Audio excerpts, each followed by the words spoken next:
Pues, hola a todos, qué bueno que vinieron una semana más al Seminario Estudiantil de Altas Energías y Gravitación. Este día vamos a tener a Carlos López, estudiante del ICN de la maestría, ¿verdad? Sí. El posgrado en Ciencias Físicas, y nos va a hablar de las reglas de suma en decaimientos fuertes por rompimiento de la simetría de sabor S3. Pues, por favor, Carlos. Sí. Ilústralo. Está bien. Bueno, muy buenas tardes a todos. Muchas gracias por tener la presencia el día de hoy. Y pues como me presentó mi compañero, en esta ocasión les hablaré sobre un tema de hecho que estuve desarrollando durante mi tesis de licenciatura y que, bueno, he logrado sacar un artículo interesante. Y que habla sobre un tema que, pues ahorita es de bastante interés en la cuestión de altas energías, que es el estudio de lo que son los estados exóticos de hadrones. En este caso se hizo un análisis de las reglas de suma. ¿Qué son las reglas de suma? Son simplemente relaciones algebraicas para relacionar las amplitudes de decaimiento de diferentes tipos de partículas en decaimientos fuertes. Y en este caso pues se estudió lo que es el rompimiento de simetría de sabor, que es lo que vamos a ver pues en un momento a continuación. Este trabajo, como menciono, fue realizado cuando estuve en la licenciatura y fue de hecho a cargo no de alguien de acá, sino de alguien del CIMBESTAD de Mérida, que fue el doctor Gabriel Sánchez Colón. Lo pongo ahí para que... O sea, pues se vea que él fue el que me ayudó con todo ese trabajo y fue, también no lo menciono, pero fue hecho igual con un estudiante que de hecho egresó del doctorado, que también contribuyó a este trabajo. ¿Cómo le...? Ok. Bueno, un breve resumen bueno, les voy a dar una pequeña introducción, unos antecedentes que motivaron este estudio, cuáles son los objetivos que se realizaron en esa investigación y pues un pequeño repaso de las cuestiones básicas de grupos de simetría, qué es el modelo quark, etcétera, que supongo que bueno, ya todos ustedes ya están bastante familiarizados, así que vamos a ir rápido en eso. Y finalmente, pues los resultados de qué fueron las amplitudes de decaimiento, la fórmula general que se dedució para eso. ¿Y cuáles son las reglas de suma y cuáles fueron las conclusiones que logradas a partir de ese estudio? Entonces, bueno, empezando por el... Sí. Sí, ok, empezando por el, bueno, empezamos por el modelo estándar. Como ya todos conocemos, el modelo estándar divide a los tipos de partículas ya sea en quarks, en leptones y en bosones de norma. En este caso, lo que quiero que nos centremos es únicamente en la parte de los quarks, que como saben están las 3 familias de quarks. Tenemos actualmente conocidos 6 tipos de quarks. Y pues sabemos que cuando estos se combinan van a formar lo que se llaman hadrones. En general, todos los hadrones son estados multiquark que tienen una carga de color neto blanco. Es decir, siempre se van a juntar los quarks de tal manera que el estado compuesto no tenga una carga de color neto. En otras palabras, esto se conoce como confinamiento. Entonces los hadrones pueden ser los más usuales, los que ya estudiamos y conocemos. Son de dos tipos, son los bariones, que son los de 3 quarks, y los mesones, que son los de 2 quarks. Los bariones siempre se forman pues juntando de tal manera que los quarks, su combinación de colores sea blanca. Por ejemplo, podemos tener un quark azul, un quark verde y un quark rojo, que al combinarse forman una partícula sin color. En este caso, pues los más conocidos que ya conocemos son el protón, formados por 2 quarks U y 1 D, o el neutrón, que están formados por 2 quarks D y 1 U. Igual tenemos los mesones. Los mesones evidentemente son formados por un quark y un antiquark, que tienen su cara de color y su anticolor. Y pues bueno, son bastante conocidos y bastante estudiados en la cuestión de los cósmicos. No obstante, ¿qué es lo que pasa? Tenemos esos tipos de estados compuestos, pero nada nos impide, al menos en las cuestiones de reglas que conocemos de la mecánica cuántica y teoría cuántica de campos, de juntar y obtener estados con 4, 5 u otro número de quarks. A esto les vamos a llamar estados exóticos o hadrones exóticos. Y estos son de especial interés porque actualmente, como saben, muchos experimentos tales como en el CERN o en Bell en Japón están estudiando este tipo de estados exóticos porque nos pueden dar una información mucho más precisa acerca de la cromodinámica cuántica y acerca pues de la estructura fundamental de la materia. Entonces esto ha motivado mucho a la búsqueda de hadrones exóticos. Actualmente, como ya saben, hay registros experimentales de lo que son tetraquarks y pentaquarks. Y pues está viendo que posiblemente hay señales de hexaquarks en unos experimentos realizados en China. Entonces, por esto ha motivado mucho el estudio de este tipo de estados. Oye, lo más rápido. Sí. ¿Ya estamos seguros que existe el pentaquark? Sí, ¿Se ha observado? sí, o sea, ya lo observamos en, no sé si fue el 2012, 2013, pero sí hay un artículo que detalla una señal de lo que ya es un estado pentaquark. ¿Pero qué significancia tiene esa observación? Sí, es verdad. ¿Qué significancia estadística no sabes tiene esa observación? Perdón. ¿Cuántos sigmas están seguros de que es un tetraquark? La última vez que, bueno, en ese artículo creo que estaba revisando, estoy seguro, no sé si era 4 sigma o ya llegó a 5 sigma, pero sí se había detectado, que era, primero se detectó un pentaquark, después se detectó un tetraquark, ese experimento del CERN, ¿cómo se llama? No el ALICE, el otro, ¿cómo se llama el otro experimento del CERN? No me acuerdo, uno de los dos. El LHCb, ahí en esa colaboración está un artículo. De hecho, al final tengo la referencia, por si la quieren leer. Y finalmente hay uno que, bueno, al más al rato les voy a mencionar, donde se está observando lo que parece un estado hexaquark, pero todavía no tiene 5 sigma, así que no puede considerarse realmente todavía un descubrimiento. ¿Sabes más o menos qué se hace para diferenciar, por ejemplo, uno de estos estados de pentaquark de un estado de... Por ejemplo, un bario en un mesón? De hecho, eso es algo muy difícil. No sé si alguien de aquí estuvo en la plática de espectroscopía que dio el doctor César en el ICN. Sí, ahí estaba mencionando que a través de espectroscopía de masas pueden estar, bueno, espectroscopía hadrónica, pueden estar diferenciando más o menos cuáles serían las posibles diferencias. Exactamente el cálculo no lo conozco, pero tiene que ver con la masa de los estados, porque van a tener una masa diferente si simplemente son estados ligados a que si es un estado compuesto pentaquark. Entonces sí, es por espectroscopía hadrónica. Bueno, hadrones exóticos, como le dije, tenemos los tetraquarks formados por un par, o sea, un par quark y un par antiquark. Los pentaquarks, como mencionaba su compañero, pueden estar formados por un trío de quarks, un cuarteto de quarks y un antiquark. O finalmente los hexaquarks, que son los que terminé estudiando en mi trabajo de investigación. Los hexaquarks se pueden dividir en dos tipos. Cuando tienen número bariónico igual a 0, es decir, tenemos 3 quarks, 3 antiquarks, o tenemos 3 pares de antiquark. En este caso, bueno, si lo pueden ver, tiene un número bariónico igual a 0. Pero otro caso interesante es cuando tienen un número bariónico igual a 2, es decir, tenemos 6 quarks que están formando un estado hexaquark.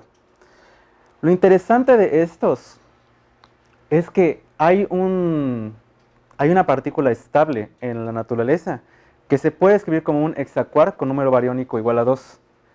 Este caso se llama el deuterón, que voy a mencionar más adelante. Entonces, esto es por eso se ha interesado mucho en la parte de los que tienen número bariónico igual a 2, porque pueden ofrecer quizá una conexión interesante con estudios en física nuclear. Y ahí está. A esto le vamos a llamar divariones, pues sí, porque es como si tuviéramos dos bariones, pero no se confunda, estos son estados compuestos, no son estados barión-barión, son estados compuestos. Efectivamente, todo esto se basa en el modelo quark que, como saben, pues todo empezó en 1960 cuando Gell-Mann empezó con su teoría de la regla del octeto, o the Eightfold Way, en que empezó describiendo y clasificando las partículas en función de la superposición de quarks, usando la que es la simetría SU3. Más adelante, pues sí, con su ayuda de Rújula, de Weinberg, se desarrolló ya más la teoría del modelo quark, que ya incorpora los elementos básicos de la teoría cuántica de campos. Entonces ya tenemos las simetrías, tenemos una descripción, y no pasó mucho tiempo para que Jaffe extendiera la teoría para incluir a los tetraquarks y más tarde otro tipo de estados exóticos. Entonces se dan cuenta, esto ya desde hace más de 40 años se tiene más o menos la motivación por estudiar estos estados exóticos. Sin embargo, no fue hasta realmente esta década que se empezaron a tener señales seguras de que podíamos estudiar esos tipos de estados exóticos. Entonces, nada más como referencia, los divariones, que recuerden que son los que tienen hexaquarks con número bariónico igual a 2, se privilegiaron desde etapas tempranas de 1963 y hasta 1997 fue cuando se describió el primer estado ya ligado, un divarión H, y que se pudo clasificar, así como había clasificado Gell-Mann todas las partículas en un octete, ya clasificaba un divarión usando esta simetría. Entonces, como que ya se tenía una formalización de esto. Ahora sí, bueno, mencionando cómo podemos detectar estos estados exóticos. Obviamente la observación directa va a ser muy complicada porque son estados excesivamente inestables, son estados que realmente decaen muy rápido porque son muy masivos. Entonces, ¿qué es lo que hacemos? Buscamos productos de decaimiento. Entonces, en los experimentos, por ejemplo, en el LHC, se tienen los productos de decaimiento y se van reconstruyendo trayectorias y a partir pues, de la teoría se trata de entender de dónde vienen esas partículas. Entonces, algo muy útil, que sin tener que meternos a una matemática extremadamente compleja como sucede en teoría cuántica de campos, es partir de cuestiones de simetrías en física de partículas. Como vemos, siempre en física, ¿qué es lo que pasa? Usamos simetrías, simplificamos mucho el problema. Entonces, usando las simetrías del grupo SU3, podemos hacer predicciones sobre los tipos de decaimiento permitidos y cómo están conectados entre sí de una forma muy sencilla y usando nada más herramientas algebraicas. Y estas relaciones algebraicas es lo que llamamos reglas de suma. Reglas de suma tal vez lo han visto en otros temas. Simplemente son conexiones algebraicas entre dichos decaimientos. Y la ventaja es que estas reglas de suma siempre son lineales, así que conociendo un decaimiento u otro decaimiento podemos predecir qué va a pasar con un tercer decaimiento, digamos. Ya cuando les muestro las ecuaciones van a ver claramente por qué se le llaman reglas de suma. Ahora un pequeño antecedente nada más para pues motivar porque digo, podemos estar estudiando un tipo de partículas exóticas, pero si no se tiene evidencia, pues como que no tiene mucho sentido observarla, ¿no? Y estudiarla. Entonces, bueno, hacia 1989, como les comentaba en un experimento en China, se tenían los primeros datos que sugerían la existencia de bariones que ya estaban agrupados en un multiplete, en este caso el multiplete 27. Entonces, esta empezó a dar las primeras señales. Aquí no se tenía ninguna confianza o sea, hasta 5 sigma para decir que realmente podían ser divariones. Pero como que empezó a motivar a la gente a decir, pues esos estados no se pueden clasificar como hadrones normales. Puede tratarse de un hadrón exótico. Tenemos hasta el 2015 y 2016 cuando se descubren el tetraquark y el pentaquark. Y es cuando dicen, mira, sí podemos estudiar estados exóticos en la materia. Entonces esto motivó, pues, pues ¿qué vamos a hacer? Vamos a seguir estudiando y vamos a tratar de entender estos hadrones exóticos. Entonces estos dos motivaron mucho a que, pues si ya tenemos tetraquarks y pentaquarks, vamos a estudiar, a ver si pueden haber hexaquarks. Y de hecho, en el año 2015 se confirmó ya la existencia de lo que viene siendo el primer divarión, que es el D estrella 2380.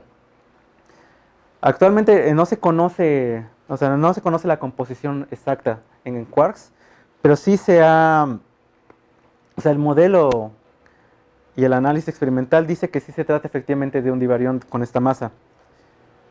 Y como les comenté, el otro divarión que es conocido y estable viene siendo el deuterón, que el deuterón, si se acuerdan, pues son dos núcleos de helio acoplados. Ahora, ¿qué pasó en este caso? Antes de eso, ya se había empezado a estudiar lo que venían siendo las reglas de suma para decaimientos de divariones en variones normales. Entonces aquí tengo un resumen pues, de lo que se había hecho anteriormente. Anteriormente, el doctor Gabriel Sánchez, allá en el investigador y su estudiante de doctorado, habían estudiado divariones de los multipletes 27, 10, 10 estrella y 8 y cómo decaían en variones. O habían estudiado del multiplete 35, 27 y 10 y 8, cómo decaían un barión y una resonancia. ¿Se acuerdan cuando tomamos los multipletes y bueno, aplicamos las reglas de la multiplicidad de multipletes? Podemos obtener toda esta descomposición. Podemos usar, por ejemplo, tableros de Young o simplemente pues, construcciones algebraicas. Entonces tenemos esta regla de suma y pues yo me centré en ese caso, las de L. Me centré en las de número 27 y las del 10. Y pues hice una verificación también del 27 del multiplete 27 que ya se había estudiado anteriormente. Oye, espera, Entonces, ¿por qué transforman en esa 8, tensor 8, no entiendo, o sea, Eso es. ¿todos los variones siempre son así o...? ¿Cómo? No, aquí agarramos variones de... Los variones se pueden clasificar en octetes, en un octete o en un decuplete. Ah, Entonces, cuando tomas el producto tensorial de esos multipletes, lo puedes descomponer. No sé si has escuchado sobre los tableros sí, de... sí, entiendo esa fórmula, pero Sí. ¿por qué tomas el producto tensorial? O sea, son dos partículas, no entiendo. O sea, como... Porque es la composición. En un divarión está compuesto, se descompone en dos variones. Entonces tenemos como dos variones juntos, vemos la descomposición. Realmente sería pues a la inversa. Partimos de aquí y llegamos acá. Entonces estos son los divariones y estos son los variones. Ah, sí, como estados de dos partículas de variones. Sí, o sea, los divariones se pueden descomponer en variones en este estudio. Entonces realmente tomamos un divarión de multiplete 27 y vemos cómo se descompone en un producto de variones. Por eso le pongo el producto. O sea, y si encontraras todo eso, pues ya sabrías cuál es la composición de quarks y eso Sí. que no sabes. Sí. Entonces, de hecho, en eso ayuda la cuestión de caminos, como iba a mencionar más adelante, porque ahí pues puedes ver cuál sería la posible composición de quarks. Entonces, en el objetivo que se hizo, lo que se estudió, realmente fueron los decamientos del multiplete 27 en un barión y una resonancia. Un divarión de multiplete 27 en dos variones ordinarios y multiplete 27 en un barión ordinario y resonancia. Recuerden, cuando hablo de resonancia es que pertenece al decuplete 10 y cuando hablo de barión ordinario es que pertenece al octete de variones. Como referencia para que tengan, en el octete de variones están, por ejemplo, el protón y el neutrón.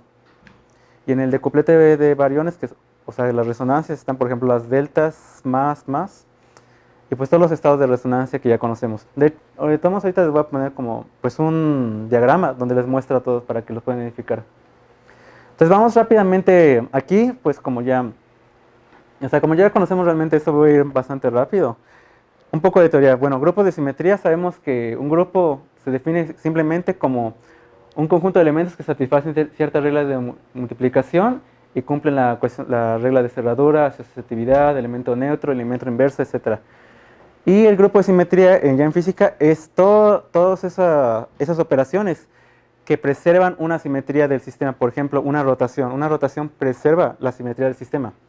Y por eso el grupo de rotaciones pues, es uno de los grupos de simetría más básicos que se aprenden desde mecánica cuántica. Entonces, si consideramos, por ejemplo, una rotación diferencial, es decir, una operación unitaria aplicada sobre un sistema, podemos expresarla, pues ya conocemos como la identidad, menos una rotación diferencial que viene caracterizada pues, por este épsilon, donde J3 es la tercera componente del operador de momento angular. Entonces es como si escogiéramos un eje Z y hacemos una pequeña rotación. ¿Y qué hacemos? Si ponemos varias rotaciones y las multiplicamos entre sí, obtenemos eventualmente una rotación, un ángulo que nosotros queremos. Y recordando, el operador de momento angular viene dado por J cuadrada es igual a la suma de los cuadrados de sus componentes. Entonces, a partir de eso, pues que como conocemos en mecánica cuántica, podemos construir estados de momento angular caracterizados por el número J y M. Entonces, esta es toda la cuestión de teoría de momento angular que ya conocemos. Bueno, los J son enteros o semienteros positivos y los M pues van de menos J hasta J y tenemos 2J más unos valores. ¿Por qué menciono esto? Porque estos estados, como tenemos 2J más 1 valores, tenemos lo que se llama una representación irreducible, o lo que conocemos ya como un multiplete de dimensión 2J más 1. Entonces, estos estados, como solo se transforman entre estados con los mismos números, forman lo que se llama un multiplete. Entonces, esta es la misma idea del multiplete. Cuando que estamos hablando de variones de un multiplete, de variones de otro multiplete, significa que bajo esas operaciones de simetría solo se van a transformar dentro de su mismo multiplete. Entonces, en eso se basa la noción de reglas de simetría. Entonces, por eso lo menciono para que quede bastante claro. Obviamente, eso es si tenemos un estado. Pero si queremos combinar dos partículas o más, ¿qué hacemos? Combinamos representaciones. Elegimos una base compuesta, tenemos el operador de suma de momentos angulares y pues aplicamos simplemente las reglas que ya conocemos. Entonces realmente esto es bastante básico. O sea, tenemos el operador suma de momento angular, sabemos que va de J1 menos J2 hasta J1 más J2. Y pues tenemos el número total azimutal. Y pues eventualmente esto nos permite caracterizar a la base compuesta en términos de la base producto, donde los coeficientes son los que ya conocemos, los coeficientes de Clebsch-Gordan. O al revés, si como estos coeficientes cumplen propiedades de ortonormalidad, podemos invertirlos y podemos expresar la base producto o la base acoplada en términos de una base compuesta. Entonces, los menciono estos porque nos van a servir, porque estos mismos coeficientes que ya conocemos nos van a permitir expresar estados compuestos que van a ser nuestros divariones en términos de estados acoplados que van a ser nuestros variones. Entonces, este vínculo es lo que estos coeficientes son los que nos van a dar ese vínculo. Y van a ver que realmente se vuelve muy fácil sin meter cuestiones muy avanzadas. Entonces, empecemos. Ahora, si nos vamos a considerar uno de los grupos de simetría, uno de los más básicos, es el grupo SU2 de isospin. Recuerden que SU se refiere al grupo de matrices unitarias con determinante igual a 1. En este caso, para SU2, lo que se hace con SU2 es describir lo que es el isospin. ¿Se acuerdan? El isospin es simplemente una característica que se asignó porque se vio que la masa del protón y el neutrón eran muy similares. Entonces dijeron, ¿qué tal si son dos estados de la misma partícula llamada nucleón? Una con isospin positivo, una con isospin negativo. Y entonces esto permitió describir al protón y al neutrón como un doblete de SU2. Es decir, un multiplete de dimensión 2. Y si nosotros combinamos, aplicando las reglas que tenemos acá, todas estas reglas, podemos ver o describir estados de dos nucleones. Y es aquí cuando podemos ver, mira, eso se descompone en un triplete, específicamente llamado un isotriplete porque es isospin, y en un singlete o un isosinglete. Aquí simplemente los diferenciamos por el primer número cuántico en la representación. Y esto simbólicamente pues se puede escribir así. Claro, podemos hacerlo manualmente y ver cómo es la descomposición, o hay herramientas más sencillas para ver cómo se hace la descomposición. Entonces, esta misma noción que vemos de que sumamos representaciones es la misma que se aplicó cuando combinamos los variones. Ahora, estamos aquí en SU2 isospin. Si nos vamos a SU3 de sabor, es cuando ya incorporamos a los tres primeros quarks. Es decir, a U, a D y a S. Entonces, del mismo modo que se había empezado a extender la noción de simetría SU2, primero se agarraron los primeros dos quarks, se vio U y D. Son de masas similares, podemos verlos como estados de una misma partícula. Entonces, Gell-Mann llegó y dijo, vamos a incorporar también al S. Entonces, ahora van a ser tres estados de una misma partícula. Claro, sabemos que realmente esta simetría está rota porque, pues si nos adelantamos, la masa del quark extraño es mucho más grande que la de los quarks U y D. Pero de todos modos, pues sirvió para dar esa clasificación de la regla del octete que permitió clasificar, por ejemplo, a las partículas lambda, a las partículas sigma y a las partículas delta como conjuntos de tres quarks. Entonces aquí es cuando se introduce ya, aparte del isospin, el número cuántico de extrañeza.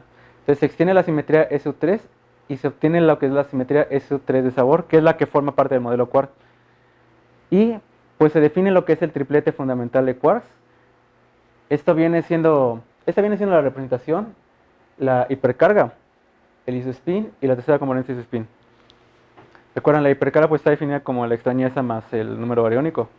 Y pues aquí tenemos el quark U, ahora el quark D y el quark S se pueden describir como estados que forman un triplete en la simetría SU3. Obviamente también podemos definir sus estados respectivos antipartícula. Pero lo importante es, como ya tenemos esto, ¿qué es lo que hicimos hace rato? Aquí en SU2 teníamos protón y neutrón, los pudimos combinar, ¿no? Entonces hacemos lo mismo. Ahora que ya tenemos U, D y S y los tenemos en una representación que ya podemos estudiar, podemos combinarlos y formar realmente pues, los hadrones que nos interesan. Y podemos predecir pues, cuáles son las propiedades de dichos hadrones. Por ejemplo, lo más básico, vamos al caso de los bariones. Juntamos 3 por 3 por 3, porque esta es la representación, ese es un triplete de quarks, por otro triplete de quarks, por otro triplete de quarks. Forman un decuplete de bariones, dos octetes de bariones y un singlete de bariones. Es decir, si juntamos estos, vamos a tener, pues, si juntamos estos tripletes de quarks, vamos a tener estas representaciones de bariones, donde, como les había mencionado, en el caso de cuplete de bariones, esto se conoce como las resonancias, que son los delta, los sigma estrella, los eta estrella y el omega menos. Y pues el octete de bariones, que son los que ya conocemos, protón, neutrón, y los sigma y cascadas normales. Y obviamente, bueno, esto simplemente es como una copia, realmente es como una copia, y pues, por cuestiones del principio de incertidumbre, se demuestra que este singlete realmente está vacío, o sea, no existe ningún barión que pertenece aquí. Entonces, todos los bariones que conocemos con UDS se pueden agrupar en estos dos tripletes. Y aquí es donde está que les quería mostrar. Aquí tenemos el octete de bariones, que es muy similar a la regla que sacó de Hellman. Aquí estamos graficando en el eje vertical la hipercarga y en el eje horizontal la tercera componente de su spin. Y bueno, aquí tenemos el protón, el neutrón, que son los ya conocidos, las cascadas y las sigmas. Y aquí podemos leer inmediatamente, por ejemplo, que el protón tiene una hipercarga igual a 1 y la tercera componente de su spin, un medio. Y bueno, automáticamente sabemos que el isospin debe ser un medio. Entonces esto es muy útil porque ya nos permite clasificar a todos a los bariones en este octete. Y ya conocemos inmediatamente sus números cuánticos. Lo mismo para el decuplete. En el decuplete, en este caso, pues forma como un triángulo. Bueno, pero más sí. bien estás graficando los números cuánticos, ¿no? Sí, pero ya nos permite, digamos, ver de una manera más sencilla. Sí. Esa es la idea, que formas un cierto tipo de simetría para que ya pudieras, pues, saber cuáles son los números cuánticos y pues de ahí deducir también el tipo de quarks que los forman. Sí. Entonces igual tenemos una para los decupletes. Ahora, vamos a hacer lo mismo, pero vamos a juntar ahora, en vez de 3 quarks, vamos a juntar 2 bariones. Después aquí tengo un octete de bariones y un octete de bariones. Se juntan y se descomponen en ese conjunto de multipletes de bariones. Entonces tenemos un triplete 27, un 10 estrella, dos octetes y un singlete.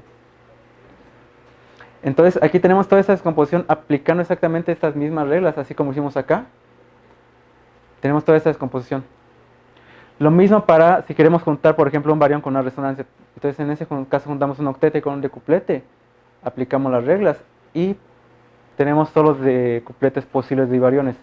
¿Por qué nos sirve? Porque si conocemos un divarión y decimos, pues pertenece al multiplete 35, ya sabemos que viene inmediatamente de un barión y una resonancia.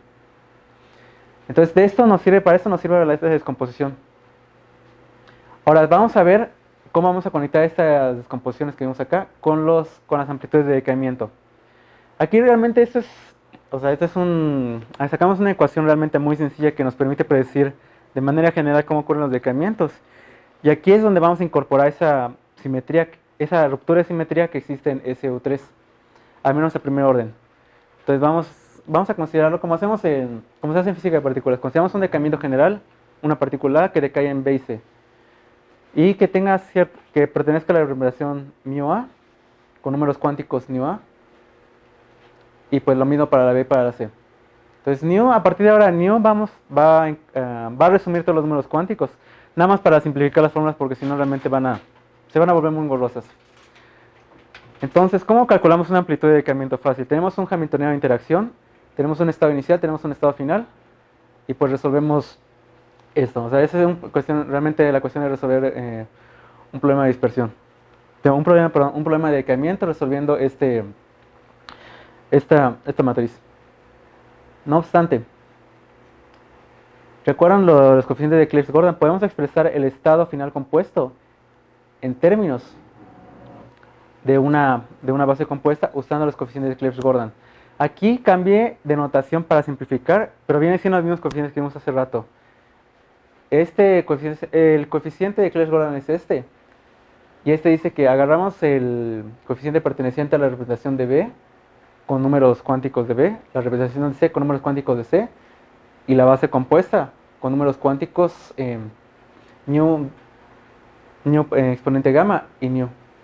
El gamma se usa para diferenciar si hay posibles repeticiones que vamos a ver a continuación. Ahorita no me queda muy claro la cuestión de gamma, pero ahorita se las voy a mostrar. Bueno. Entonces, si sustituimos eso, ¿qué tenemos? Tenemos ahora nuestro decaimiento en términos de coeficiente de Claes-Gordon y en términos de una base compuesta y el estado inicial, donde pues lo media el Hamiltoniano de interacción. Ahora, como nos interesamos por quarks, vamos a estudiar pues la parte de decaimiento fuerte. Entonces, nuestro Hamiltoniano de interacción va a ser el Hamiltoniano de interacción fuerte. ¿Qué sabemos de la interacción fuerte? Los decaimientos son invariantes ante simetría SU3 de sabor. Entonces, este elemento de matriz se reduce simplemente a un producto de deltas. O sea, tenemos esto, para que esto sea diferente de 0, tenemos que coger la misma representación que es lo que tenemos acá, los mismos números cuánticos que los que tenemos acá, y una constante que le vamos a llamar constante de acoplamiento, que es la que se puede obtener a través de cálculos de amplitudes. Entonces, este viene siendo la fórmula general para cuando hay simetría. En eso tres sí. ¿Con esos decaimientos te refieres a los que estás calculando con tu teoría con la simetría o a los que van y miden? No, a los que estoy calculando. Aquí únicamente calculando, sí. Oye, yo tengo también una pregunta Sí. respecto a esa última fórmula. Que te salga una delta entre la mu gamma y la mu a no quiere decir que transforman la misma representación. Sí, o sea, no solamente van a ser diferentes de cero, sí están en la misma representación. Sí, Sí. entonces es la cuestión de los multipletes. Cuando tenemos esos estados, solo van a transformar dentro de su misma representación. Entonces, esta delta, pues toma en cuenta ese hecho. Y ahorita voy a mostrar la gamma, a veces pasa que se repiten estados. Entonces, esa gamma como que va a tomar en cuenta esa repetición. Ahorita que vean la fórmula va a quedar más claro realmente. Entonces, la constante de acoplamiento, este es un parámetro constante. Y eso al final lo voy a relacionar más con algo que realmente podemos medir. Ahora, si tomamos el rompimiento de primer orden, vamos a considerar que nuestro Hamiltoniano de interacción vamos a llamarle Hamiltoniano medium strong, que va a tomar en cuenta ya el rompimiento de primer orden de esa simetría. Ahora, como ya no podemos realmente hacer como una simplificación como hicimos en el caso anterior, vamos a usar lo que se llama la técnica del espurión. La técnica del espurión, no sé si alguien la ha manejado, pero esencialmente es tomar un campo que se le agrega al lagrangiano o al hamiltoniano. Y ese campo como que es un campo ficticio que absorbe el rompimiento de simetría y permite pues evaluar los estados usando la regla de simetría y pues que toda la parte de no simetría la absorbe el espurión. Entonces para eso vamos a asumir lo siguiente. El hamiltoniano con rompimiento de simetría se va a transformar como la componente del octete de SU3 con los números cuánticos de hipercarga 0 y su spin 0. Entonces, esto nos permite introducir una partícula ficticia asociada al campo del espurión, que vamos a llamarle S8, que se va a transformar como el estado del octete, con esos números cuánticos 0 y 0. Entonces, al introducir esta partícula ya absorbe el rompimiento de simetría. Y ahora lo que teníamos el decaimiento, una partícula A, que decae por cierta interacción con rompimiento de simetría, A, B y C. Pero ahora la podemos manejar como un tipo de dispersión, por así decirlo, donde tenemos un espurión y la partícula, y ya recuperamos el hamiltoniano de interacción fuerte porque ya está absorbiendo el rompimiento de simetría acá. ¿Y qué pasa? Como ya tenemos un hamiltoniano de interacción fuerte, lo podemos sustituir acá, y ya podemos aplicar realmente de nuevo la reducción que teníamos hace rato, de que en una interacción fuerte, pues, ocurre la simetría que tenemos acá. O sea, en la variante de la simetría es un SO3 de sabor. ¿Sí? ¿Qué pasó? Sí, esa cosa nueva que metes o sea, lo metes como a nivel campo, o sea, en un lagrangiano. Sí, o sea, a nivel de campo se va a meter en un lagrangiano. Aquí lo estoy manejando únicamente como, o sea, dentro del decaimiento, o sea, vienen únicamente los elementos de matriz. Pero si tú lo ves en un lagrangiano, lo vas a ver como... Dinámico, o sea, esa cosa no va a ser... Ujú. O sea, si metes un campo nuevo, ¿qué hacen con él? Como... ¿Es física esa partícula o no es? No, es ficticia la partícula. Es como, te inventas como un campo ficticio que tú metes en el lagrangiano. No interactúa físicamente.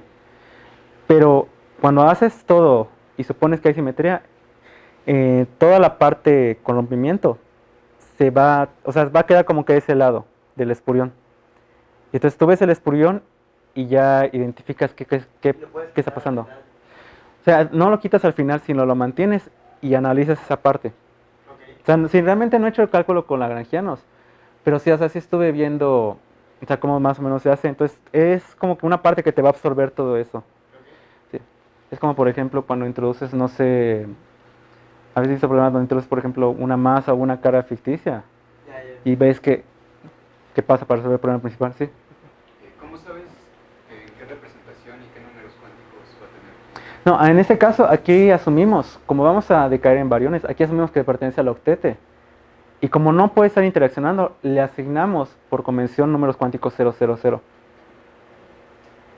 estar interaccionando. No, o sea, recuerda que es una partícula ficticia. O sea, es una partícula ficticia, pero realmente no existe en la reacción. Entonces no puede tener números cuánticos diferentes de 0, porque si no significa que va a estar pasando algo. ¿Esos 3 números cuánticos que eran? Este es, bueno, aquí lo pongo. O sea, este es aquí están. Hipercarga y su spin y tercera componente de su spin. Pero, o sea, la new va a estar absorbiendo esos, para no andar poniendo todo. Sí. Entonces, o sea, tiene hipercarga, su spin, tercera componente de spin 0,0. Sí, porque, o sea, si metes otros números, o sea, estarías metiendo efectos adicionales. Pero también, por ejemplo, si le pones un número cuántico de su spin, también estarías como rompiendo. Estarías rompiendo en ese caso la simetría de isospin. Y nada más quieres romper O sea, en este caso, quieres que absorba el rompimiento, pero le estarías haciendo que... O sea, si le metes un número diferente de 0, estarías haciendo que el espurión meta otro rompimiento de simetría. Entonces, como que no tiene sentido meter No quieres otros romper números. SO2, quieres romper SO3 y quedarte con SO2. O sea, quiero ver qué pasa cuando rompo SU3 a primer orden. Entonces, si yo le meto otros números, voy a estar, digamos, como que eso va a tener que interaccionar con el decaimiento y va a tener que interaccionar con las simetrías del sistema. Pero no tendría sentido, pues, o sea, no tendría entonces sentido meter este término ficticio. Porque bueno, ese es ficticio, o sea, realmente por eso digo una dispersión entre comillas, porque no está corriendo esta dispersión, pero aquí estamos absorbiendo la parte de rompimiento. ¿Por qué? Porque ya podemos recuperar el término de interacción fuerte.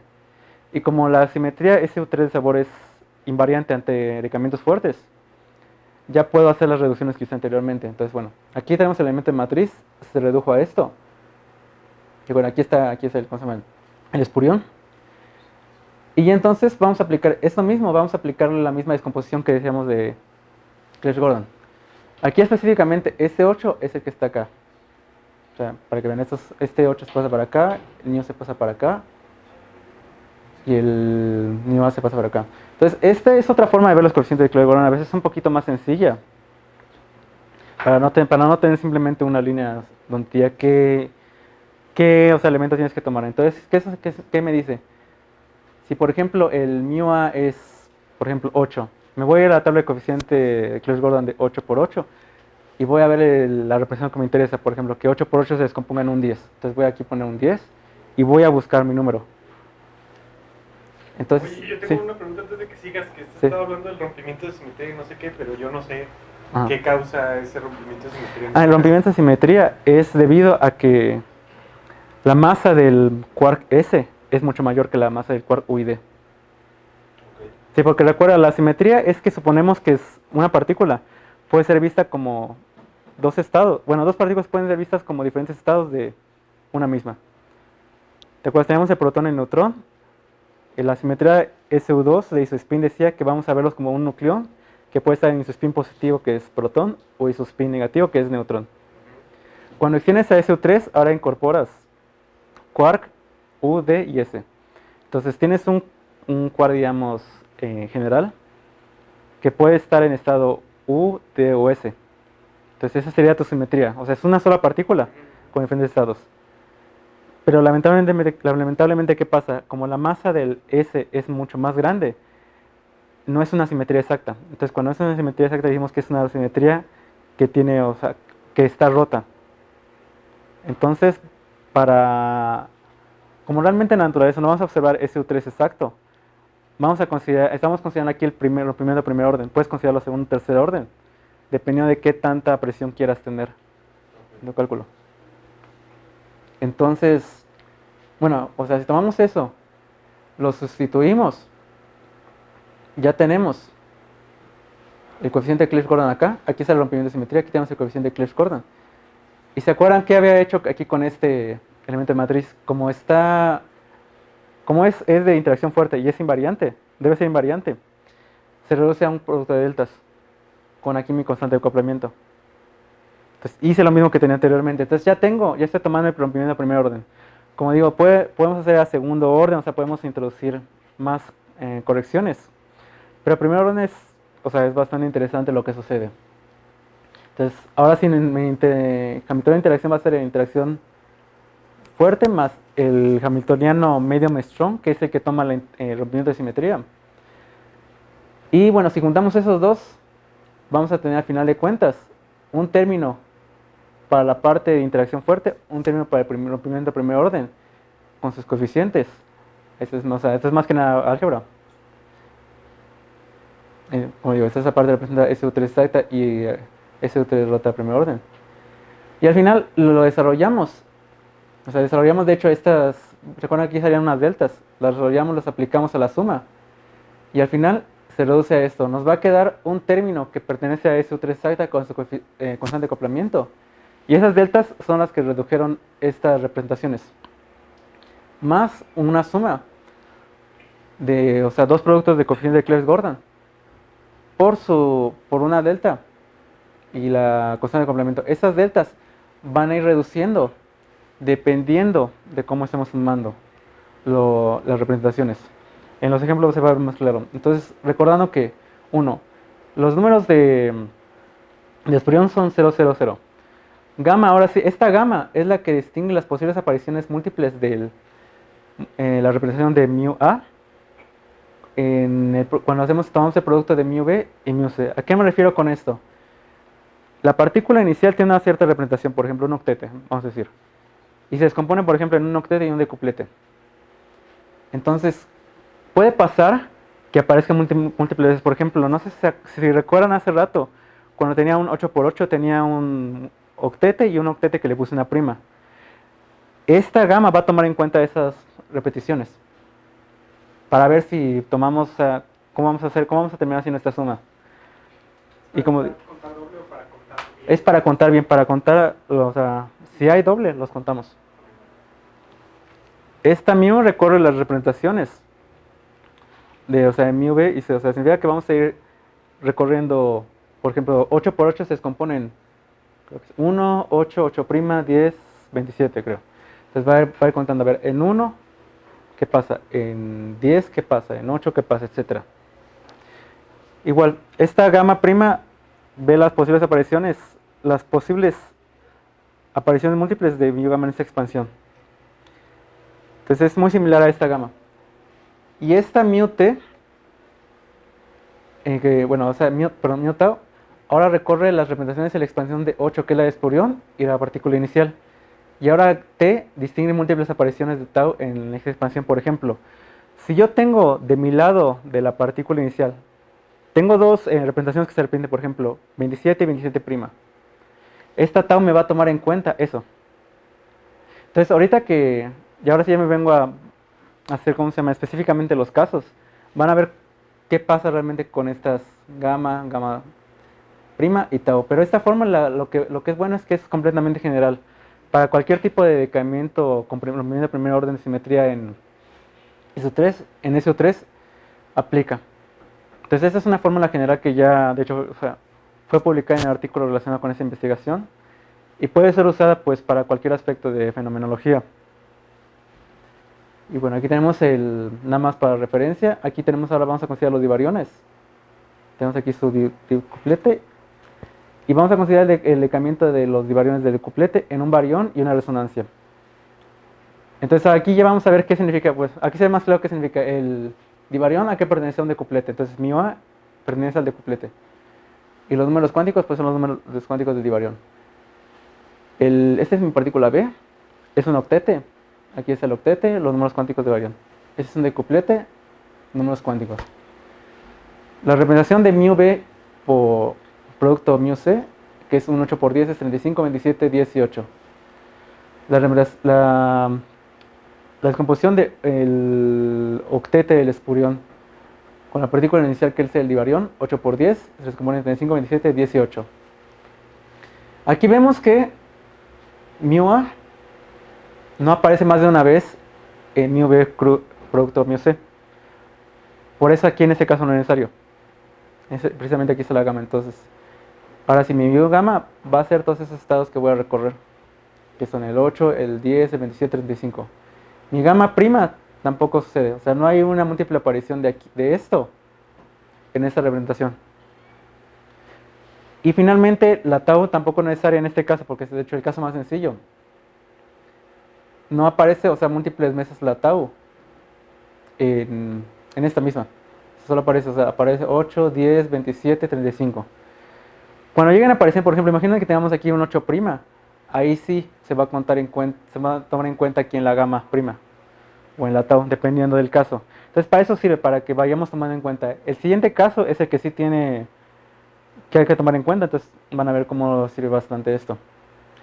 Entonces, si sustituimos todos, o sea, sustituimos aquí estos en la fórmula general que teníamos acá, desarrollamos cuáles son los casos. Tenemos ya una fórmula general para el decamiento de divariones del decuplete en un barión y una resonancia, en términos de sus constantes de acoplamiento, que son estas. Esa es la exacta y estas son las con rompimiento de primer orden. Y esto pues ya son los coeficientes de Clebsch-Gordon. Entonces, si nosotros vamos y por ejemplo damos un divarión que tenga, no sé, vamos a escoger este 1, 3 medios más 1 medio. Y quiero que decaiga, por ejemplo, no sé, a ver si puede caer en un protón y en una cascada estrella. Entonces voy sustituyendo y voy viendo cuáles son los coeficientes asociados y me va a dar la relación de este decaimiento en términos de sus constantes de acoplamiento con rompimiento de primer orden de SU3. Entonces para eso me sirve, para que yo tome un decaimiento y ya sé cómo está relacionado con sus constantes de acoplamiento. Esas constantes de acoplamiento son las que se pueden calcular a través de las amplitudes de decaimiento y que se pueden medir experimentalmente ya. Entonces por eso aquí está la conexión, digamos, experimental que existe con esta fórmula. Entonces tenemos, como dije, un término de SU3 exacta y 4 términos con SU3 rota. Vayamos al siguiente caso. Sí. ¿De dónde vienen tus coeficientes? Estos son los de coeficientes de Clebsch-Gordon. Te puedes ir a una tabla de coeficientes de Clebsch-Gordon y o sea, los vas leyendo. Son los que no están entre paréntesis. ¿Cuáles? Sí, esos que están entre paréntesis es el coeficiente de Clebsch-Gordon en otra notación. Sí, ¿te acuerdas que tenemos una notación así? Tenemos una C, le puse así. Eso era. Los G son las constantes de acoplamiento. Sí, más bien estas constantes de acoplamiento, al final voy a mencionar, se relacionan con las que tú puedes calcular con los cálculos de amplitudes en los diagramas de Feynman. O sea, tienes tu diagrama de Feynman, haces tu cálculo de amplitudes. Y esta es proporcional a eso. Entonces tú las puedes calcular de manera independiente. Y esas son las que vas a poner, te va a dar un número, por ejemplo, y las vas poniendo aquí. Sí. Tienes como constantes de acoplamiento a orden 0 y a orden...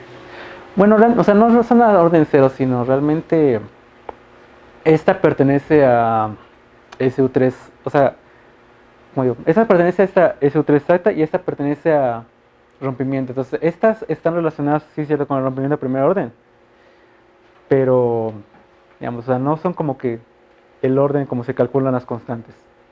Simplemente son cómo se relacionan, con qué tipo de física se está relacionando. No sé si te queda claro así o... Y experimentalmente, ¿cuál es la diferencia entre uno y otro?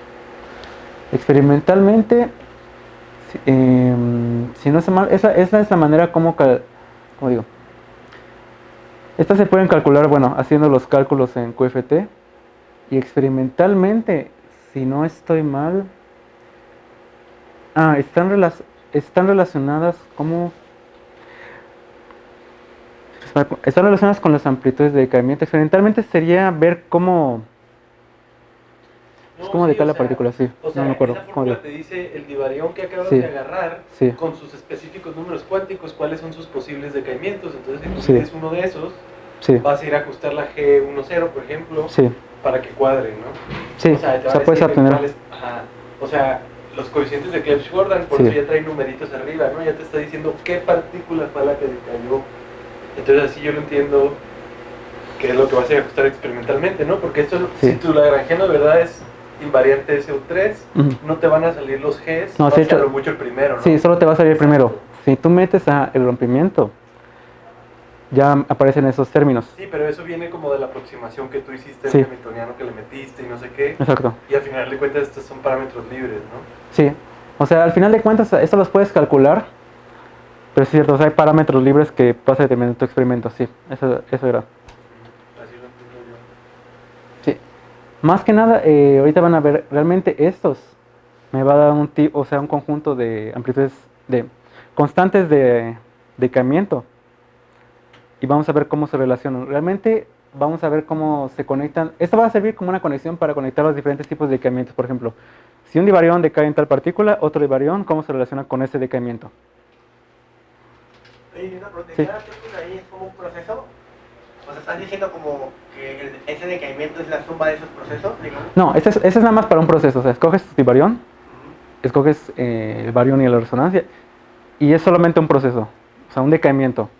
Ya, Y te dice cuáles son las constantes cuáles son los coeficientes asociados a las constantes de acoplamiento, y pues cuáles sobreviven porque algunos van a ser cero para ese tipo de decaimiento. Ahorita en el caso, ahorita voy a poner todas las constantes, específicamente vas a ver una por una.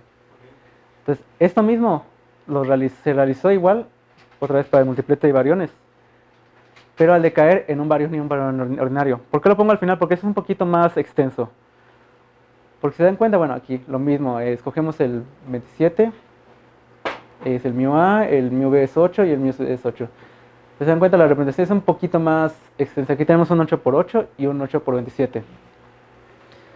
Ahora, mu A no aparece aquí, o sea, realmente no nos preocupamos. Mu A no aparece de manera múltiple acá, en 8 por 8. Lo importante es que el mu gamma, que es el que está acá, hay una repetición del 8, si la ven, el 8 y el 8'. Entonces, esta gamma prima lo está tomando en cuenta esa repetición. ¿Por qué? Porque si hacemos la suma, si no tomamos en cuenta esa repetición, vamos a omitir un término. Entonces, va a aparecer el término, la constante de complemento para 8, pero no para 8'. Entonces, para eso ponemos esto, para recordarnos que tenemos que tomar este término. Lo mismo, en esta mu tau, que es esta de acá realmente, aquí aparece ¿cuál múltiples veces? 27, 27'. Entonces tenemos que tomar en cuenta esto cuando hagamos la suma. Nada más, nada más por si alguien no está familiarizado, la estrella y el 35 y 35 estrella no son los mismos, o sea, son diferentes, porque este es antisimétrico a este. Los que son iguales son los que tienen la prima, nada más. Oye, nomás yo tengo una pregunta otra vez, Sí. pero por mi falta de conocimiento de campos o no sé. O sea, si tiene la misma representación así repetida, tú lo interpretas como que hay una sola partícula que transforma bajo esa representación. O sea, si tienes 27, 27 prima y el 27 yo que sé fuera una partícula que le llamas Z, Ujú. o no sé, Z, yo que sé, Ajá, la sí. que sea. Sí, ajá. Ese 27 prima no es otra nueva, ¿o sí? Es una pregunta. ¿Cómo? O sea, que eso... O sea, es que por ejemplo en el caso del Ah. protón y neutrón, Sí. te quedaba como un 8 repetido o algo así. Y dijiste, bueno, nomás me tomo un 8 y tengo estas partículas. Y lo otro Ok, o sea que por ejemplo que aparezca en dos. Sí, o sea, por Sí. ejemplo, descubrimos una partícula acá, Ajá. también va a estar acá. Sí, o sea, la Sí, misma. va a ser la misma. Ahora sí, por ejemplo, si hay una acá, no necesariamente va a estar una acá. Sí, ajá. Sí. Sí, porque esa no es la misma representación. Sí, exactamente. Sí. Entonces hacemos la sustitución y aquí lo importante es esto. Aquí aparece el 27 y el 27' y el 8 y el 8' por tomar en cuenta esa consideración. Entonces aquí aparecen en este caso un término de exacta y 6 términos con rompimiento a primer orden. Que son el 27, el 27', 10, 10 estrella, 8 y 8'. Aquí la prima, cuando está sobre la G, es que pertenece a esta, al producto de mu B y mu C. Y cuando está la prima sobre el número, pertenece a esta. Nada más es una convención que usamos. Y nuevamente, podemos hacer lo mismo para cuando decae en un barión y una resonancia. Entonces ya conocen, el procedimiento es exactamente el mismo. O sea, realmente esto es más que nada talacha. Lo importante es ver una. En ese caso ya no es necesario tomar gamma prima, porque no aparece múltiples veces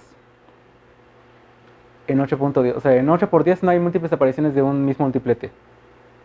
Pero en 8×27 sí hay una múltiple aparición de un multiplete que es el 27 Entonces ahora sí, toma en cuenta eso. Hacemos lo mismo, sustituyendo, despejando la suma y todo. Se va a tener en este caso un término exacta y 5 términos con rompimiento. Entonces, sobrevive el 35, 27, 27', 10 y 8. Ahora sí, aquí, bueno, tenemos una fórmula general para ver eso. Ahora, vamos a ver así cada uno de los decaimientos posibles. Bueno, todavía me falta uno más. No, bueno, sí, todavía me falta. Ahora sí, vamos a ver lo que son las reglas de suma. Y para eso primero vamos a ver específicamente cuáles son los decaimientos. Entonces tenemos esta fórmula, ¿no? Que un decuplete que cae un barión y un divarión. Ahora, si expresamos todos los posibles decaimientos, nos va a quedar algo más o menos así. Y aquí específicamente, miren, por ejemplo, tenemos este divarión con esos números cuánticos, 1, 3 medios más 3 medios, que puede caer en un protón y un sigma más estrella. ¿Cómo sabemos que puede caer? Porque lo vemos directamente en cuáles coeficientes no son 0. Entonces aquí hay un coeficiente que acompaña al que es de simetría exacta. Ese producto de coeficientes que acompaña al que no es de simetría exacta, y así para todos los términos. Se dan cuenta, algunos términos desaparecen porque algunos coeficientes son 0. Por ejemplo, aquí no aparece aquí aparece el 8, aquí no aparece el 8. Y aquí tenemos, pues, o sea, todos los decaimientos posibles, que realmente son las amplitudes, que dependen, pues, de esos constantes de acoplamiento. Entonces, tenemos aquí tenemos unos... O sea, del decaimiento por ejemplo. a dos barión. Sí, no, estos eran los bariones, son las redes. Estos son los divariones y estos son los bariones, sí. Ajá, los decaimientos a barión son todos esos. Esos son todos los variones que hay, ¿no? Es lo que quieres decir. Sí, esos son todos los decaimientos posibles. Por ejemplo, si te das cuenta, no pongo protón. Ajá, ese no está, ¿no? Sí, bueno, en primer lugar porque es una resonancia y porque si te vas a las tablas, algunos casos coeficientes son 0. Ya. Entonces al final, si hacemos todo eso, en total lo tenemos 13 amplitudes independientes. Ahora la relevancia de esto es que, bueno, tenemos un montón de amplitudes, pero parece que no están relacionadas. Pero si nos ponemos a analizar cuidadosamente, o sea, analizar matemáticamente y todo, hacemos nuestra matriz, tratamos de reducirlo, podemos conectar esas amplitudes. Y bueno, si se dan cuenta, ¿cuántos parámetros tenemos? Tenemos 5 parámetros, o nuestras 5 variables, y tenemos 3 ecuaciones. ¿Cuántas relaciones podemos hallar entre las amplitudes? Pues 8, exactamente. Y estas se van a volver lo que son nuestras 8 reglas de suma. Entonces, si te das cuenta, mira, aquí tenemos... Si estuvieran dados el problema sería como sobrepuesto. Sí, exactamente. Por ejemplo, digamos que conocemos ahora, llevamos a medir experimentalmente Z1 y Z8. Ya sabemos cuánto es Z4, para eso nos sirve. O por ejemplo, tenemos una relación entre Z2 y Z8. Ya sabemos que podemos despejar aquí Z4 y Z9 y conocemos la relación. ¿Qué son las Z? Las Z son las que puse hace rato. Entonces, la cuestión de la regla de suma es que nosotros podemos relacionar, conozcamos un decaimiento, o podemos ver un decaimiento y podemos, a partir de eso, tener información sobre otro. Entonces, ese es el objetivo de la regla de suma realmente. O sea, hacer esa conexión. Entonces, eso sirve, por ejemplo, o sea, no solo para ese caso, sino para cualquier tipo de decaimiento en física de partículas. Tenemos algún decaimiento que no podamos medir. Si logramos hallar una regla de suma que tenga ese decaimiento difícil de observar con algo más fácil de observar, ya vamos a poder tener información sobre el decaimiento que no podemos estudiar en términos de decaimientos que sí podemos estudiar. Entonces, esa es la importancia de la regla de suma. Y entonces, exactamente lo mismo se hizo para los otros casos. En este caso, decaimiento del 27 en 2 variones. Aquí, por simplicidad, dividimos el caso entre simétrico y... simétrico ante el cambio de los 2 primeros variones y antisimétrico ante el cambio de los dos, bueno, no digo 2 primeros variones, entre los 2 variones. Entonces aquí realmente estudiamos dos casos, un estado final antisimétrico y un estado final simétrico. Entonces en este caso, si nos vamos al estado antisimétrico, solamente tomamos los términos antisimétricos, que es no hay ninguno de exacta y solamente términos con rompimiento. Para saber cuáles son los que son antisimétricos, realmente, o sea, los podemos observar en los multipletes, pero bueno, aquí no lo sabíamos. El 10 estrella y el 8' son por definición antisimétricos. O sea, si ustedes van a los multipletes y lo empiezan a analizar, les dice cuáles son antisimétricos y cuáles son simétricos ante intercambio de bariones. Entonces, por eso sabemos cuáles son. Entonces tenemos una fórmula un poquito más reducida, sacamos 10 amplitudes independientes, se dan cuenta lo mismo. Tenemos, por ejemplo, que se decae en un protón y un sigma más. No habían, por ejemplo, decamientos protón-protón o sigma más. Y por ejemplo, este es muy sencillo porque este ya depende exclusivamente pues, de su G10, de su constante de acoplamiento. Tenemos aquí 5, tenemos aquí 5. Entonces si tenemos 3 parámetros, 10 amplitudes, vamos a tener 7 reglas de suma, que son estas. Entonces lo mismo que obtuvimos las reglas de suma para este caso. Lo mismo, en el caso simétrico tenemos uno de exacta que es el componente simétrico G0 y 3 con rompimiento de SU3. Lo mismo, tenemos 4. Aquí, esto es checar manualmente cuántas amplitudes independientes habían al final, 4. Y si tenemos 4 parámetros, vamos a tener en total 10 reglas de suma, que son esas. Cada vez son más, pero lo importante es que, si algún experimental encuentra alguno de estos, puede automáticamente ya relacionar con los otros. Y esto pues nos va a servir porque si estamos, aquí queremos estudiar divariones, y divariones que son partículas, son hadrones exóticos muy difíciles de observar. Entonces, si logramos observar algún estado, ya vamos a tener información de otros estados y vamos a poder ir avanzando en esta teoría. Entonces esto es importante, por eso se motivó a hacer esa cuestión de la regla de suma.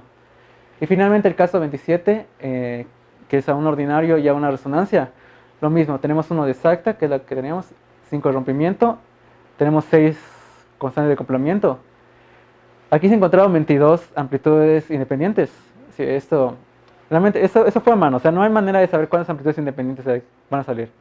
Es realmente ir checando uno por uno. Y al final 22 y 6 parámetros se obtuvieron 16 reglas de suma. Son estas y estas. Aquí tenemos 3, 4, 5, 6, 8, sí, y 8 acá. Oye, yo tengo otra pregunta. Sí. Y no las podrías, o sea, tú dices, ok, sí, mido, yo que Sí. sé, agarro una fórmula de estas y tiene 3 amplitudes, yo mido 2 y infiero la tercera. Sí. Pero también lo podrías pensar como constricciones de, oye, pues si yo medí 2 y acá me dio un número grande en una amplitud que Sí. no estoy viendo, entonces no falla el modelo. Exactamente. ¿Sí? Es una construcción. De hecho, aquí se dan cuenta, tomé únicamente, para construir eso, usé la simetría SU3 y usé pues toda la construcción aparte de eso. Pero en ningún momento dije o tomé en cuenta la construcción de la energía. Si un decamiento es energéticamente posible o no. Entonces, si agregamos eso, puede ser, por ejemplo, digamos que sea 0. Si uno de estos es 0, ya cambian todas las reglas de suma. Entonces, es una forma, digamos, de, pues, mejorar, digamos, todavía más el modelo. O sea, tomar en cuenta las restricciones energéticas. Claro, es difícil porque para eso, pues, tenemos que saber cuáles son las masas de los divariones en primer lugar. Tenemos que hacer ahí cálculos ahí en teoría cuántica de campos para ver más o menos cuál sería la masa predecida para cierto divarión. Entonces, en conclusión, lo importante para ver todo esto es, 1, ya se analizaron 4 decaimientos, 3 decaimientos, pero aquí se divide en estado final simétrico antisimétrico. Se tienen al final, en este caso, para el primero se tuvieron 5 parámetros, 3 amplitudes y 8 reglas de suma, dada por las ecuaciones anteriores. Para el caso antisimétrico tuvieron 3 parámetros, 10 amplitudes y 7 reglas de suma. Para el caso simétrico tuvieron 4 parámetros, 14 amplitudes y 10. Y por el caso final, del 27 en un barión y una resonancia, tuvieron 6, 22 y 16. Entonces, todo esto resume pues todas las reglas de suma que se pudieron obtener únicamente basándose en cuestiones de simetría de SU3.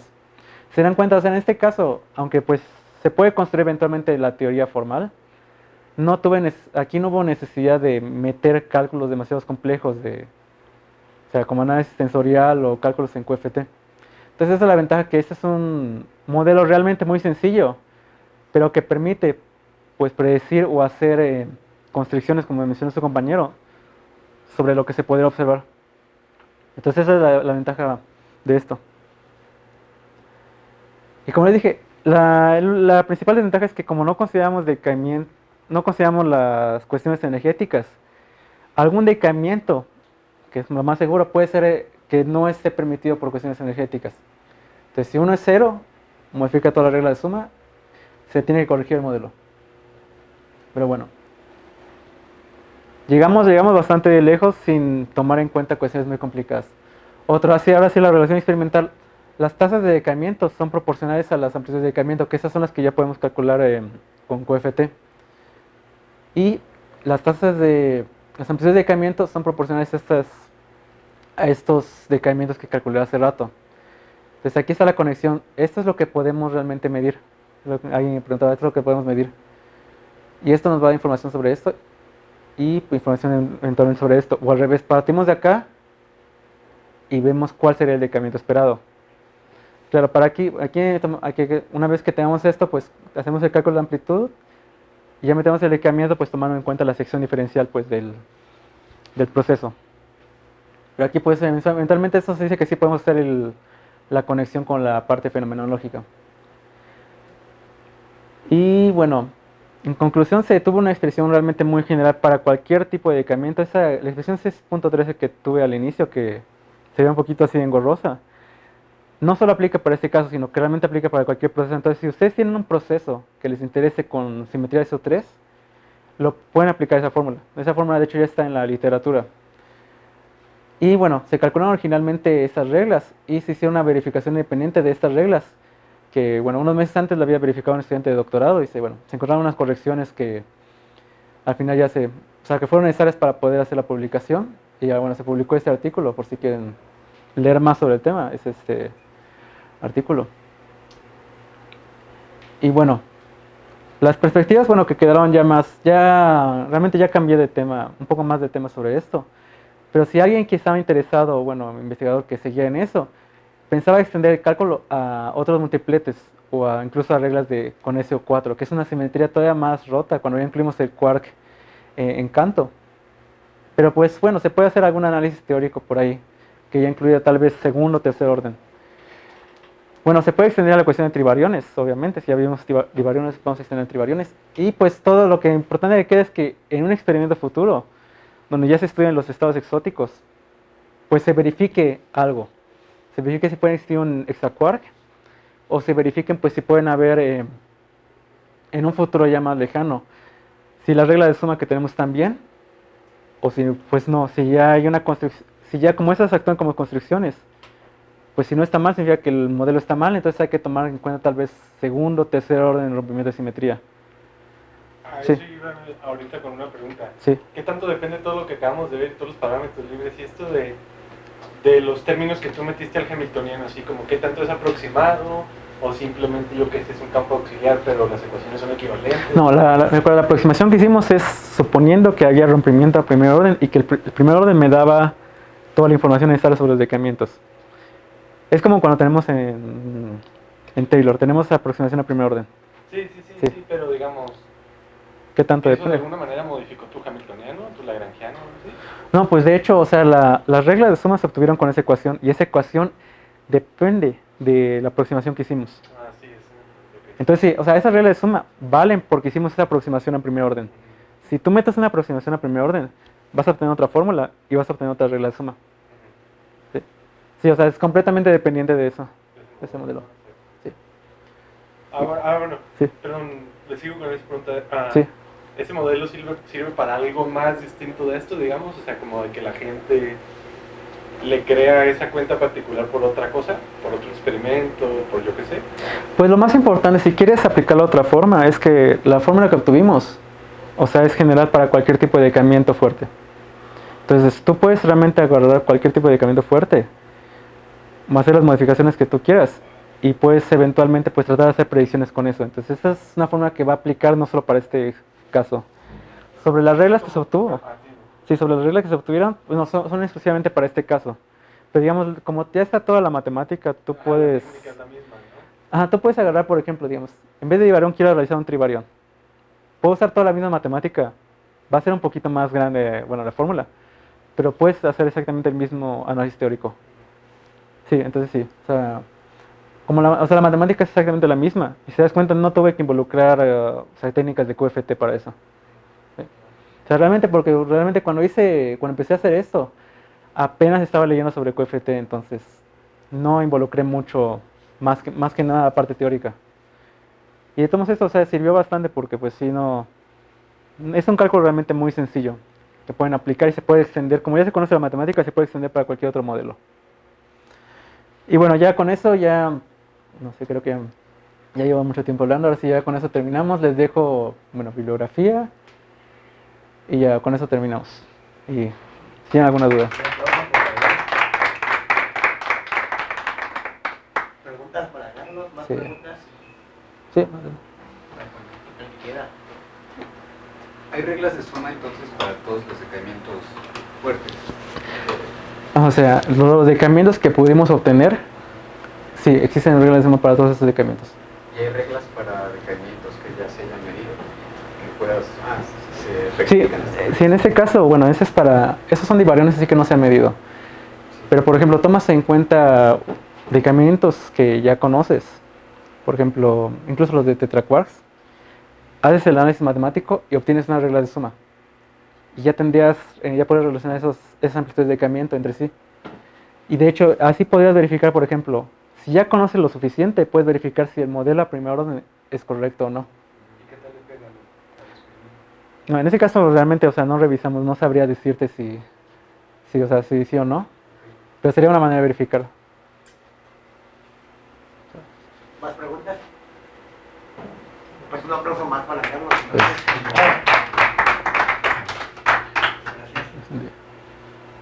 y ya.